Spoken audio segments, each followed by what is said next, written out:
Fill the sample cup to the 25 ml mark with the sample to be tested.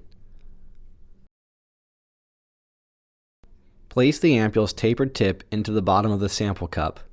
Snap the tip by pushing lightly toward the side of the cup. The sample will fill the ampule and begin to mix with the reagent. Remove the chlorine ampule from the cup. Mix the contents of the ampule by inverting several times, allowing the bubble to travel from end to end. Dry the ampule and wait 1 minute for color development. After 1 minute, use the appropriate color comparator to measure the level of free or total chlorine in the sample.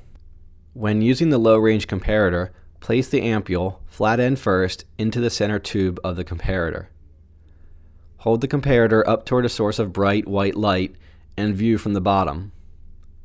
Hold the comparator in a nearly horizontal position and rotate it until the color standard below the chlorine ampule shows the closest match. When using the high-range comparator, be sure it is illuminated by a white light directly above the comparator. The filled chlorine ampule should be placed between the color standards for viewing.